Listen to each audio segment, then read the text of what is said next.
인 스레다 사람이요 그의 어머니 이름은 수르아이니 과부더라라고 기록되어 있습니다. 가정 배경에 대해서 간략하게 소개가 되어 있는데요. 세 가지로 우리는 추론해 볼 수 있습니다. 자, 일단 어머니가 과부라고 소개되어 있는 걸 보아서 아버지가 일찍 돌아가셨다는 것을 우리는 추론해 볼 수 있겠죠. 그러니까 이 시대에 힘들고 어렵게 살았다는 거죠. 과부집 아들로 자랐기 때문이죠. 가난했고, 그런데 특이한 점이 뭐냐면 여기에 어머니의 이름이 밝혀져 있다는 거죠. 원래 히브리 사람들은 아버지의 이름을 밝히는 경우가 있어도 어머니의 이름을 밝히는 경우는 흔치 않았습니다. 물론 있긴 있었죠. 특히 열왕기상은 누구의 이야기일까요? 왕들의 이야기죠. 자, 그래서 열자는 10명의 왕을 뜻하는 숫자 열이 아니라 나열하다의 열자를 씁니다. 북이스라엘 왕 10명, 남유다의 왕 10명이죠. 자, 이렇게 해서 여러 왕들 중에서 어머니의 이름을 밝힌 두 왕이 있는데 첫 번째 왕은 아도니아이고 두 번째가 오늘 주인공인 이 책에 나오는 솔로몬이라는 거죠. 솔로몬의 어머니 이름이 뭘까요? 밧세바이죠. 자, 이 두 사람만 이름이 밝혀져 있습니다. 그런데 여기 아디오야의 어머니의 이름도 밝혀지고 있죠. 솔로몬의 어머니 이름도 책에 보면 드러나는데 여로보암의 어머니 이름이 밝혀져 있습니다. 뭐라고 되어 있을까요? 수로아라고 되어 있죠. 자, 이것은 음악적 개념으로 얘기하면 같은 라인을 좀 맞추기 위한, 이 마디를 맞추기 위한 설치라고 할 수 있어요. 그러니까 이런 뜻이 함유되어 있는 거죠. 여로보암도 앞으로 장차 이 나라의 한 축을 담당하는 왕이 될 것이라는 의미가 여기에 담겨져 있다는 거예요. 그러니까 이런 흐름을 맞추기 위해서 여로보암의 어머니도 함께 소개가 되어 있다는 거죠. 자, 열왕기상 11장 27절 보니까요. 그가 손을 들어 왕을 대적하는 까닭은 이러하니라. 자, 그런데 이 여로보암이 앞으로 이제 왕이 됩니다. 북이스라엘의 초대 왕이 되죠. 왕이 소개되는 걸로 소개하면 좋은데 누구를 대적하는 왕으로 소개가 될까요? 그렇죠. 솔로몬이죠. 자, 이게 대적이라는 말이 아까 사탄이라고 했잖아요. 11장에 보면 여로보암만 대대적으로 소개하는 것이 아니라 3명의 대적자들이 나왔습니다. 자, 여로보암까지. 첫 번째 대적자도 누구였냐면 14절을 보면 하닷이 나옵니다. 여호와께서 에돔 사람 하닷을 일으켜 솔로몬의 대적이 되게 하시니, 하닷을 일으켜서 솔로몬이 뭐가 되게 했다라고 했죠? 대적이 되게 하셨다는 겁니다. 하닷이라는 이 인물을 이해를 해야 우리가 전체적인 그림, 맥락을 이해할 수 있는데요. 하닷은 원래 에돔 사람이었어요. 그런데 솔로몬의 아버지 적의 선조 때 일인데 다윗이 국방부 장관 이름이 요압이라는 사람이 있었어요. 요압이라는 장관이 국방부를 책임지고 있었다는 거죠. 그 요압이 특공대를 조직해서 에돔 땅으로 들어갑니다. 원수의 씨를 미리 제거해야 되겠다 싶어서 에돔이라는 땅에 들어갑니다. 에돔의 모든 전쟁이 가능한 남자들을 다 죽였죠. 이때 하닷이라는 사람이 등장하는데 하닷은 어린 아이였다는 거예요. 그는 일부 에돔 사람들과 함께 어디로 피했냐면 바로 가장 가까운 애굽으로 피했다는 거예요. 그런데 이 하닷이 어린 시절 어디에서 키워졌을까요? 애굽이라는 것. 거기에서 자라기 시작합니다. 그런데 우연히 어느 날 왕 바로의 눈에 들게 되는 거예요. 바로가 기특해서 여기서 이제 자기 와이프의 여동생, 그러니까 바로에게 뭐가 될까요? 처제가 되겠죠. 처제와 하닷을 결혼을 시키는 거예요. 이게 이제 이 하닷은 졸지에 남의 나라의 망명객으로 흘러 들어갔다가 바로와 어떤 관계가 맺어지는 거죠? 동서지간이 맺어지죠. 그러니까 엄청나게 대박 사건이 일어나게 된 거예요. 출세를 하게 되는 거죠. 그리고 이제 그런 애굽에서 힘을 키우고 실력을 키우게 됩니다. 그리고 먼 역사의 훗날에 나중에 하나님의 뜻에 의해서 누구의 대적자로 일어났죠? 솔로몬의 대적자로 일어났어요. 자, 하닷이 이런 인물입니다. 두 번째는 또 한 명이 등장하죠. 23절을 보니까요. 하나님이 또 엘리아다의 아들 르손을 일으켜 솔로몬의 대적자가 되게 하시니. 자, 누구를 일으키죠? 르손을 일으키는 거예요. 그런데 이 르손은 이어지는 말씀 보면 그는 그의 주인 소바 왕 하닷 에셀에게서 도망한 자라. 24절 다윗이 소바 사람을 죽일 때 르손이 사람들을 자기에게 모으고 그 무리의 괴수가 되어 다메섹으로 가서 살다가 거기서 왕이 되었더라. 자, 여러분 대적들을 좀 정리를 하면은 11장에 오늘 등장하는 대적자가 몇 명이 등장할까요? 3명이 등장하죠. 첫 번째가 누구였죠? 네, 하닷이었어요. 자, 그는 아버지 쪽에 참혹한 일로 애굽으로 흘러갔다가 거기서 성장하고 급기야 거기서 동서지간이 되죠. 바로와 엄청난 출세를 하게 됩니다. 자, 그런데 이 사람이 나중에 애굽에서 힘과 실력을 키워서 솔로몬의 대적으로 일어납니다. 첫 번째 사람 누구라고요? 하닷이죠. 근데 이 사람이 나중에 어디에 왕이 되냐? 에돔 왕이 됩니다. 에돔 왕은 이스라엘 지도를 펴놓고 보면은 남쪽에 위치해 있습니다. 그런데 두 번째 대적은 누구냐? 오늘 아까 나왔죠? 누구요? 르손인. 르손은 어디에 왕이 될까요? 다메섹의 왕이 됩니다. 근데 이 사람도 누구의 대적자로 일어날까요? 솔로몬의 대적자로 일어나요. 이 다메섹은 이스라엘에서 보면은 북쪽에 있습니다. 그 에돔은 어디에 있다 했죠? 남쪽. 그러면 이 다메섹은 어디라고요? 북쪽에 있었어요. 그러니까 위아래에 적들이 일어난 거죠. 그런데 오늘 나오는 또 본문 보면 세 번째 대적자가 있습니다. 누굴까요? 여로보암이었어요. 이 여로보암은 내부의 적이라는 거죠. 내부의 적이 일어납니다. 그런데 이 사람이 어떻게 솔로몬에게 발탁되는지 그 과정을 보면요. 27절, 28절을 같이 한번 읽어볼게요. 시작. 그가 손을 들어 왕을 대적하는 까닭은 이러하니라. 솔로몬이 밀로를 건축하고 그의 아버지 다윗의 성읍이 무너진 것을 수축하였는데 이 사람 여로보암은 큰 용사라. 솔로몬이 이 청년의 부지런함을 보고 세워 요셉 족속의 일을 감독하게 하였더니 아멘. 자, 이게 여로보암이 솔로몬에 의해서 발탁되게 된 과정이에요. 한날 공사 현장에 솔로몬이 나가서 보니까 유독 굉장히 열심히 하는 청년 하나를 발견하게 됩니다. 아침부터 저녁까지 쉬지 않고 일을 하는 거예요. 아주 부지런히 근면성실하게 일을 하는 거예요. 자, 그도 그럴 것이 여로보암은 집이 가난했기 때문에 어떻게든 먹고 살아야 되니까 열심히 할 수밖에 없었다는 거죠. 그런데 그 순간에 누구의 눈에 띄었다고요? 솔로몬의 눈에 띄는 거예요. 자, 이것은 사실 하나님 입장에서 보면 큰 그림, 빅픽처였다는 거죠. 이 여로보암에 대해. 그래서 이걸 솔로몬의 신하가 되게 만들었어요. 한날 예루살렘에서 일을 마치고 나가다가 길에서 누구를 만나냐면 29절을 읽어볼게요. 시작. 그 즈음에 여로보암이 예루살렘에서 나갈 때 실로 사람 선지자 아히야가 길에서 그를 만나니 아히야가 새 의복을 입었고 그 두 사람만 들에 있었더라. 아멘. 자, 이 만남은 뜬금없이 등장하는 것 같아 보이지만 이 만남은 우연이 아니었어요. 아주 중요한 정점에 해당되는 만남이었다는 거죠.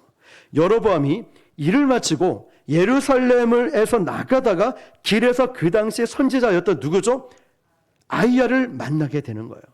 그래서 이 아히야가 여로보암을 데리고 아무도 볼 수 없는 들판에 서게 됩니다. 여기서 우리는 세 가지의 기호를 눈치챌 수 있어야 돼요. 첫째, 아히야가 무슨 옷을 입고 있다고 했죠? 새 옷을 입었어요. 이것은 앞으로 새로운 왕국이 태어날 것을 암시하는 선지자 입장에서 보여주는 부분이에요. 자, 두 번째, 그를 어디로 데려갔을까요? 들판으로 데리고 나갔어요. 자, 그럼 마지막 세 번째 기호는 뭐냐면 그 들판에 제3자가 있었습니까? 없었습니까? 없었어요. 딱 두 사람만 있었다는 거예요. 그러니까 세 가지죠. 아히야가 무슨 옷을 입었다고요? 새 옷. 자, 이것은 새로운 왕국을 의미하고 어디로 데려갔냐? 들판으로. 제3자가 있었냐 없었냐? 아무도 없었다는 거죠. 자, 그런 상황에서 이 아히야와 여로보암은 둘 사이에 대화가 일어나는데 엄청나게 중요한 대화가 이루어집니다.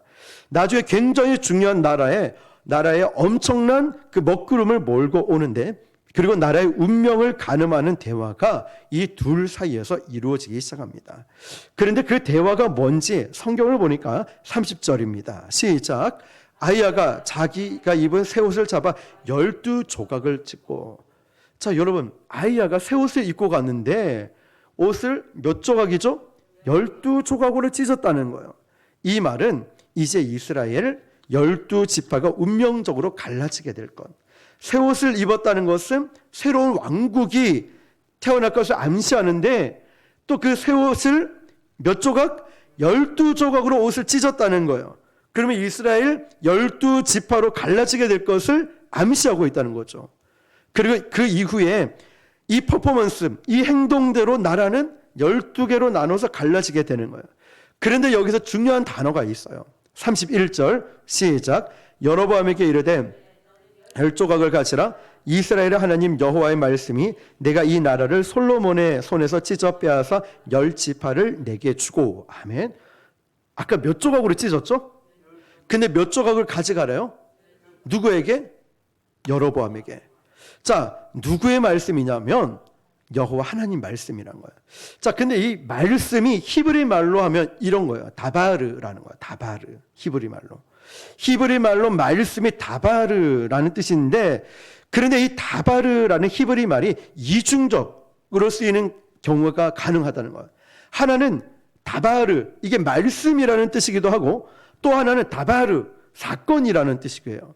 자, 같은 단어지만 이중적으로 쓰였다는 거죠. 하나가 말씀, 또 하나는 사건이라는 거죠. 자, 그러면 무슨 뜻이 되냐면은 하나님의 말씀은 반드시 실현된다는 말이에요. 어떻게요? 사건처럼 드러날 것이고, 그리고 그렇게 되어진다는 거예요. 말씀은 실현될 것이다. 말씀은 이루어진다는 뜻이에요. 누구의 말씀이? 하나님의 말씀이. 다바르가 다바르 된다는 거예요. 하나님 말씀이 이루어진다. 다바르가 다바르 된다라는 말이죠.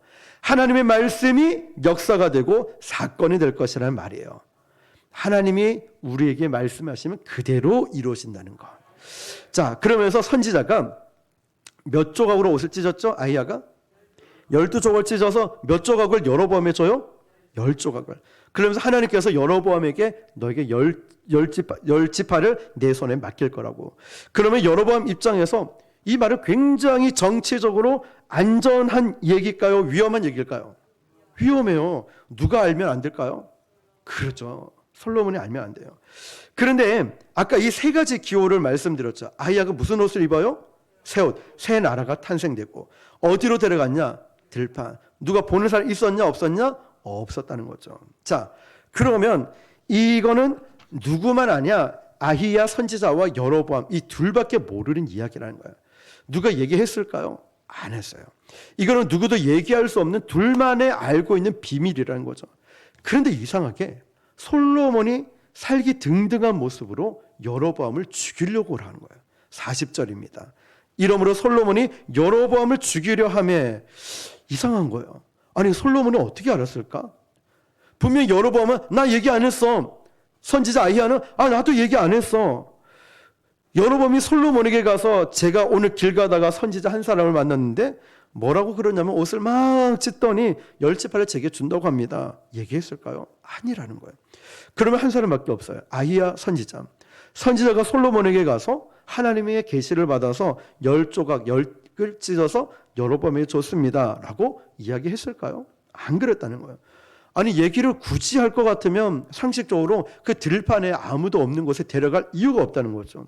은밀하게 여로보암을 딱 세워놓고 새 옷을 벗어가지고 막 찢는 거예요. 12조각. 그럴 필요가 뭐가 있냐 이 말이죠. 그러니까 이거는 아무도 얘기한 게 사람이 없다는 거죠. 그러면 어떻게 우리가 생각해 볼 수 있냐면 잘 보세요.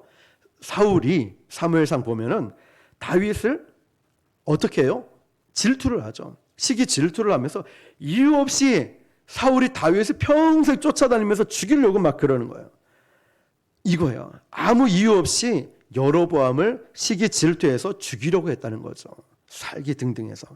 그런데 중요한 문제는 여기에 담겨 있는 거예요. 40절 계속 다 읽어볼게요. 시작. 이러므로 솔로몬이 여로보암을 죽이려 하며 여로보암이 일어나 애굽으로 도망하여 애굽 왕 시삭에게 이르러 솔로몬이 죽기까지 애굽에 있으니라. 아멘. 자, 여러분 이렇게 결론으로 끝이 나는데 목숨을 구제하기 위해서 여로보암이 어디로 도망가죠? 애굽으로 도망을 갑니다. 그래서 애굽 왕의 의지에서 자기의 힘을 기르고 또 솔로몬이 죽기까지 기다렸다가 솔로몬이 죽고 난 후에야 돌아오게 되죠. 10지파를 정말 책임지는 초대 왕이 됩니다. 누가요? 여로보암이. 자, 이게 과연 무슨 말일까요? 아까 첫 번째 하닷도 도망해서 어디로 갔죠? 애굽으로 갔잖아요. 그래서 바로와 무슨 사이가 되죠? 동서지간이 되죠. 애굽으로 도망해서 바로의 동서지간이 되고, 그런데 이들은 지금 다 누구의 대적으로 일어납니까? 솔로몬의 대적으로 일어났어요. 자, 북에서, 남에서, 내부에서 세 가지. 이걸 말하면 안팎으로 우겨쌈을 당했다라고 하죠. 근데 여러분, 솔로몬이 평생 살면서 의지했던 게 뭘까요? 하나님일까요? 아니었어요. 우리는 그렇게 알았죠. 근데 말씀을 보면 볼수록 아니었어요. 우리도 교회는 나와 있는데 하나님을 의지하는 것 같아 보이지만 의지하지 않아요. 물론 의지하시는 분도 있죠. 근데 때로 고난이 오고 아픔이 오면은 하나님은 다 뒷전이고 그냥 인맥이나 어떤 인간적 방법을 의지하려고 해요. 지금 우리 교회도 어떤 문제와 어려움이 있고 고난이 있고 아픔이 있을 때도 문제에 집중하면 문제는 풀리지 않아요. 우리는 하나님께 집중해야 되는 거예요. 우리는 기도에 집중해야 되는 거예요. 말씀에 전무해야 되는 거예요. 아무리 흔들리고 상황이 어려워져도요, 우리는 예배의 자리를 지켜야 되는 거예요. 기도의 자리. 그래서 다니엘처럼 믿음을 굳건하게 지키는 게 필요하다는 거예요. 자, 여러분, 솔로몬이 하나님만을 평생 의지할 것 같아 보였지만 아니었다는 사실에 너무나 충격이죠. 우리 열왕기상 3장 1절을 한번 찾아주세요. 열왕기상 3장 1절. 자, 같이 한번 읽어볼게요. 시작. 솔로몬이 애굽 왕 바로와 더불어 혼인관계를 맺어 그의 딸을 맞이하고 다윗성에 데려다가 두고 자기의 왕궁과 여호와의 성전과 예루살렘 주위의 성의 공사가 끝나기를 기다리니라. 아멘. 자, 지난 설교를 기억하십니까? 첫 단추를 잘못 깨웠기 때문에 솔로몬 정권 초기에 그 아내, 그 부인을 어디에서 얻습니까? 그렇죠. 바로의 딸을 부인으로 맞아요. 뒤집어 얘기하면 누구의 사위가 됩니까? 그렇죠. 애굽 제국의 사위가 되는 거예요.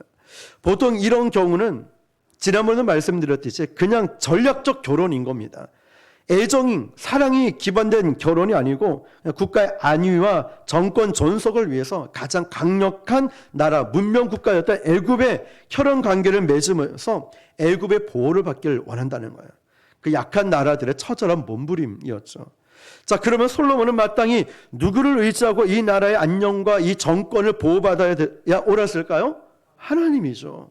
이게 마땅하고 상식인데 하나님을 신뢰해야 되는데 이게 당연한 건데 불행하게도 솔로몬은 정권 잡자마자 처음부터 그는 바로의 딸을 아내로 맞이하면서 하나님을 불신앙하는 그런 이 물을 흐트러버리는 하나님이 원하는 색깔도 아닌 나라가 아닌 엉뚱한 이방 나라를 이방 여인들을 초청하면서 솔로몬의 첩으로 솔로몬의 그 첩 여자만 들어온 게 아니었죠. 우상 신들이 함께 들어오게 만드는 일들이 일어나는 거예요. 그 1000명의 얼굴을 다 봤을까요? 이렇게 질문하는 사람도 있어요. 그런데 여러분, 거기에는 정말 사랑하는 사람도 있을 거고 우상 때문에 데려온 사람도 있을 거고 어떤 전략적인 동맹 국가 때문에 그 여인을 아내나 첩으로 맞이하는 사람도 있을 겁니다. 그런데 왜 솔로몬이 그랬을까? 이 여인들을 혼자 들어오는 게 아니라 그 나라 신들을 가지고 들어온 데 있죠. 지난 시간 나누었던 것처럼 이 신들이 들어오는 건 나라와 나라의 싸움에서는 신과 신의 싸움. 이 나라가 이기고 이 나라 지면은 너희 신은 힘이 없어서 우리 신을 믿어야 돼. 그리고 신은 왕과 동급으로 여겼기 때문에 왕이 얘기하는 모든 것은 신의 명령이라 여긴 거예요. 그러니까 솔로몬을 가만히 보니까 너무 매력적인 거예요. 하나님을 믿으면 무조건 순종하고 무조건 말씀에 따라가야 되는데 내가 신이 되니까 여인을 사랑하는 것보다 여인들과 함께 오는 이 신, 이 왕권 여기에 더 매력을 느꼈다라는 거죠. 자, 그런 신들을 데리고 옵니다. 그래서 이스라엘은 하루아침에 솔로몬이 통치하는 기간 내내 종교 백화점이 돼버려요. 종교 다원주의가 돼버려요. 종교 혼합주의가 돼버린 거예요. 이신 저신 막신 다 섞여버렸다는 거예요. 우상숭배 부패가 그 솔로몬의 성전 안에서 이루어지고 있다는 거죠. 자, 열왕기상 11장 33절입니다. 시작. 이는 그들이 나를 버리고 시돈 사람의 여신 아스타롯과 모압의 신 그모스와 암몬 자손의 신 밀곰을 경배하며 그의 아버지 다윗이 행함같이 아니하여 내 길로 행하지 아니하며 나 보기에 정직한 일과 내 법도와 내 율례를 행하지 아니함이니라. 아멘. 첫 단추를 잘 먹겠죠. 바로의 딸과 전략적 결혼을 통해서 온 이스라엘은 하나님이 주인된 나라가 아니에요. 주변 나라 가나안 문화에 쩌들인 우상 숭배의 현장이 되어버린 거예요. 어디가요? 솔로몬이 통치하고 있는 나라의 이 궁궐 안에 우상 숭배 혼합주의가 일어나는 거예요. 성전 안팎에 우상 숭배에 분향하는 장소들이 막 건설되고 만들어지기 시작했다는 거예요. 이것은 친애굽 정책, 애굽을 의존하고 애굽의 정책을 처음부터 첫 단추를 잘못 깨임을 통해서 솔로몬 인생 정권의 대실수를 저지르고 말았어요. 첫 단추를 잘못 깨서. 우리 인생도 우리의 신앙도 제대로 배워야 되는데 엉뚱하게 배워가지고 신앙생활을 엉망으로 하는 사람이 있어요. 기도 생활도 엉망으로 하고요. 말씀 생활도 엉망으로 하는 사람이 있어요. 좋은 게 좋은 거지 아니죠. 정확하게 해야죠. 정확하게. 내 기준이 아니라 하나님의 말씀 기준으로 정확하게 해야죠. 하나님은 이 나라를 사랑하시기 때문에 이대로 둘 수가 없는 거예요. 그래서 뭐를 일으키죠? 대적자들을 일으키는 거예요. 그런데 여기서 큰 아이러니한 부분이 있어요. 이 전부 대적자들이 어디서 길러집니까? 애굽이죠. 자, 하닷도 애굽. 자, 근데 애굽에서 힘이 길러지죠. 하닷이 그랬고 르호보암도 그랬어요. 도망갔잖아요. 아까 여로보암. 그러니까 이런 거죠. 네가 의지하고 있던 이 애굽 좋다. 그래 좋아. 이 애굽이 너를 지켜주냐? 너 정권을 보호해주냐? 네 나라를 지켜주냐? 한번 보자. 이러면서 하나님은 네가 믿고 있던 거기에서 원수들, 대적자들을 일으키시는, 내가 믿고 있는 물질, 건강, 내가 믿고 있는 이 사람을 통해서 하나님은 나를 대적하게 만들 때가 있어요. 너 돈 의지하지 마. 한순간에 날아가 버려요. 어떤 사람은 믿었어요. 근데 한순간에 다 날아가 버려요. 내가 어떤 환경을 정말 절실하게 믿었습니다. 근데 다 떠나가 버려요. 모든 게 나 혼자만 남도록 말이죠. 하나님은 지금 솔로몬이 그토록 의지했던 그 애굽에서 대적자들을 일으키는 거예요. 우리 인생 한번 빗대어 보십시오. 하나님이 아닌 내가 믿고 있던 그것이 영원한가? 나를 정말 지켜주는가? 자, 여러분, 거기서 대적자들이 일어나고 길러지고 키워집니다. 이걸 보통 우리는 역사의 아이러니라고 합니다.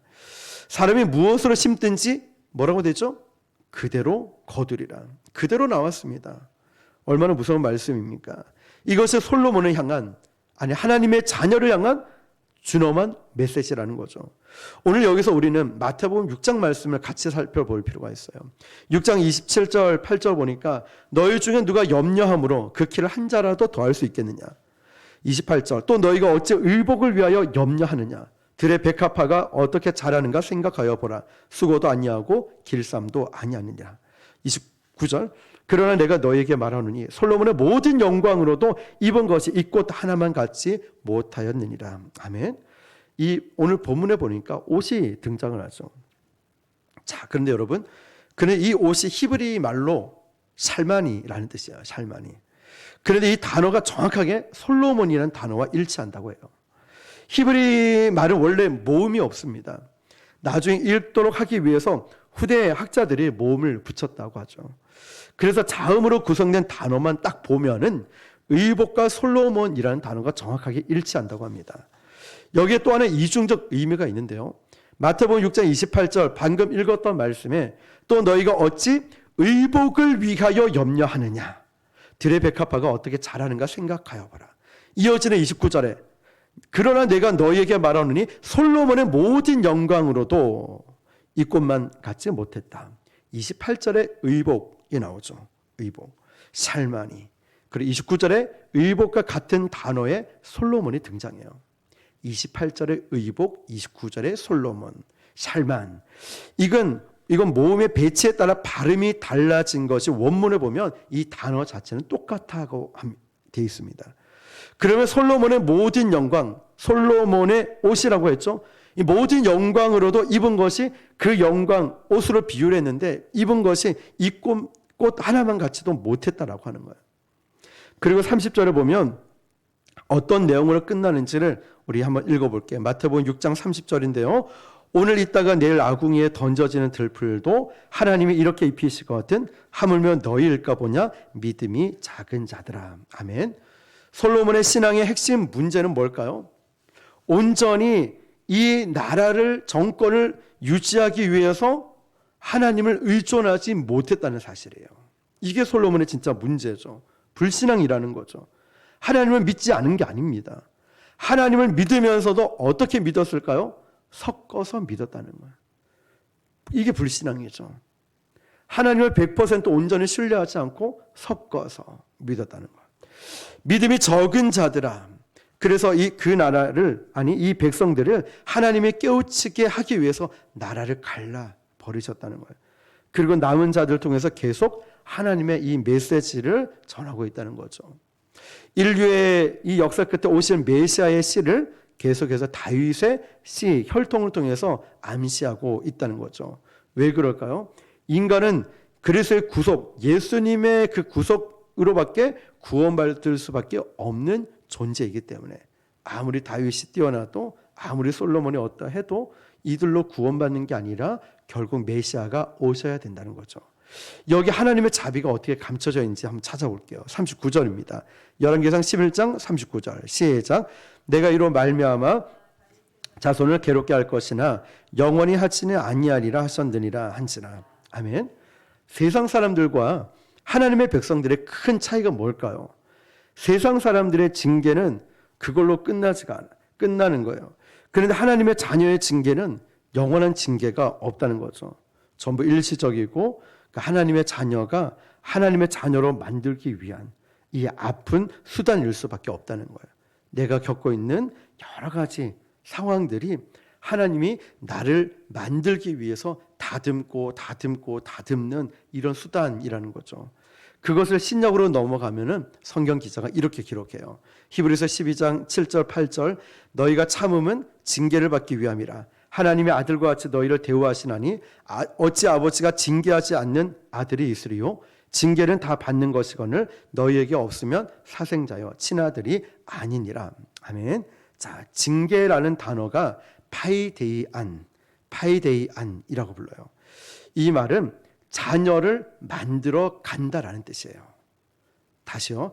친아들, 여기서 징계라는 단어가 뭐라고요? 파이데이안. 이 파이데이안이라는 뜻의 의미가 뭐라고요? 자녀를 만들어 간다라는 뜻이에요. 자, 여러분, 우리가 생각하는 것처럼 체벌하고 혼을 내고 할 때는 이 단순한 이 벌 혼낸다라는 개념이 아니라 파이데이안이라는 뜻은 내 자식을 만들어 간다는 거예요. 하나님이 이 지훈이라는 사람을 목회자로 만들어가고 하나님이 여러분 한 사람 한 사람을 파이데이안 만들어 간다는 거예요. 때로는 징계를 통해서 고난을 통해서 아픔을 통해서 하나씩 만들어가는 양육의 개념이라는 거예요. 징계는 파이데이안, 만들어가는 양육의 개념이라는 거죠. 그래서 하나님의 백성들을 향한 하나님의 징계의 손길은 영원하지 않다는 거예요. 하나님이 사랑하기 때문에 일시적으로 네가 힘들고 네가 아프고 네가 고통스러운 건 아는데 이건 영원하지 않아. 내가 너를 사랑하기 때문에 만들어가는 거야. 근데 이 징계가 달라요. 제가 받는 징계가 다르고 여러분이 받는 징계가 달라요. 하나님이 사랑하는 자에게 이런 징계를 주신다고 했잖아요. 근데 이 징계는 파이데이안, 우리를 만들어 간다는 뜻이죠. 우리는 이제 말씀을 마무리합니다. 여기서 이 사실을 깨달을 수 있어야 돼요. 솔로몬에게 하나님이 뭘 확인시켜 주실까? 11장에서 야, 네가 믿고 네가 신뢰하고 너를 보장해주고 지킨다고 하는 그 애굽이 너를 정말 책임져 주더냐? 라고 질문하는 거예요. 잘 봐. 너를 절대로 지켜주는 게 아니야. 애굽에서 하닷이 일어나고 르호보암이 일어나고 또 대적자인 르손이 일어나면서 솔로몬을 대적하고 있다는 이 장면을 보십시오. 위, 아래, 내적, 내부에서 그러면서 네가 믿고 있는 모든 것이 너를 지켜주지 않아. 여러분, 우리에게도 내가 믿고 있는 물질, 건강, 이 사람, 환경들 나를 지켜주지 않아요. 우리를 지켜주시는 분은 오직 하나님밖에 없습니다. 여러분, 그것이 이 땅의 권력이든 재정이든 어떤 것이든 간에 하나님의 백성은 하나님만 의존하도록 창조되어 있습니다. 그래서 저와 여러분들이 창조된 그대로 하나님을 의지해야 되는 거예요. 하나님을 의존해야 되는 거예요. 내가 오늘도 계속 그런 말씀을 나누지만 우리가 독서실 가면 공부에 집중하고 헬스장 가면 운동에 집중하고 교회 오면 하나님께 더 집중할 수 있어요. 평소에 우리의 삶에서도 집중하지만 교회 오면 더 많이 집중할 수 있다는 거예요. 그러니까 우리가 교회를 계속 모여야 되는 이유가 여기에 있어요. 하나님 내 앞길을 인도해 주십시오. 하나님 제가 의지했던 모든 건 내려놓고 주님만 더 사랑하겠습니다. 여러분, 왜냐? 하나님은 저와 여러분 우리 모두를 하나님만 의존하도록 창조하셨기 때문입니다.